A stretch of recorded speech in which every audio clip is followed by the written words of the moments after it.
Everyone thought he was about to teach her a lesson. But in the next 5 seconds, the entire base learned why you never threaten a Navy SEAL. It happened on a scorching afternoon at the Norfolk Naval Base, the sun blazing over the parade courtyard.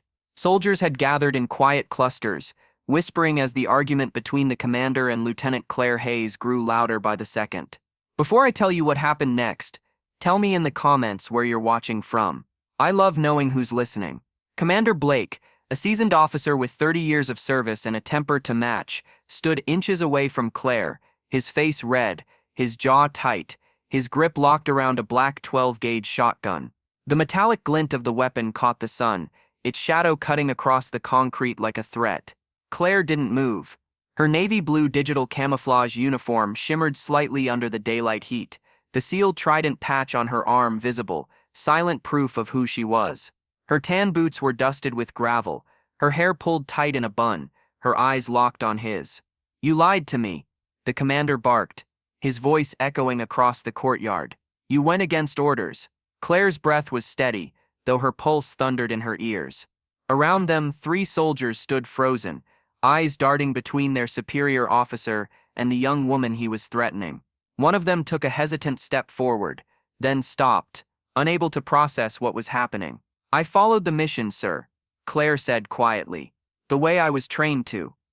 "Don't you dare lecture me on training," Blake roared, pressing the shotgun closer. "You disobeyed command protocol, cost me a team and a week of classified silence." Claire's hands stayed at her sides, palms open. She knew that any sudden movement could be fatal, not because he would shoot, but because others might react before understanding the truth. Her voice lowered, almost trembling.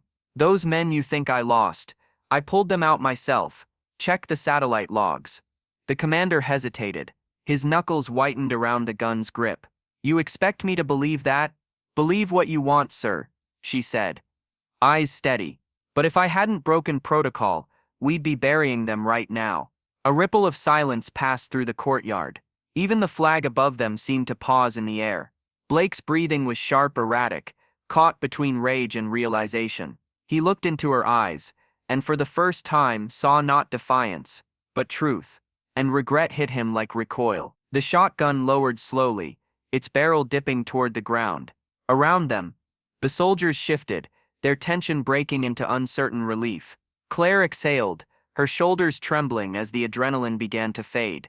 Without a word, Blake stepped back, the anger drained from his face, replaced by something quieter, guilt.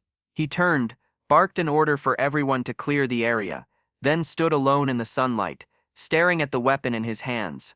Later that day, he found her in the mess hall, no words of apology, just a small gesture, his officer's insignia pin, laid gently beside her tray. A silent admission that she had been right, that she'd acted not out of rebellion, but duty. That's the thing about true soldiers.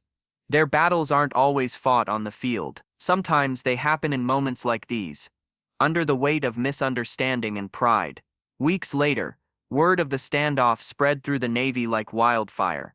Some called it insubordination, others called it courage, but those who knew Claire, they called it something else entirely.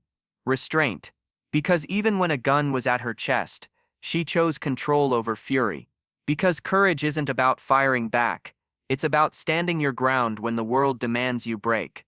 And long after that hot afternoon faded into memory, the base still remembered the woman who stayed calm, even when a commander lost his way. If this story moved you, share your thoughts in the comments, and don't forget to subscribe for more untold stories of courage, justice, and quiet strength.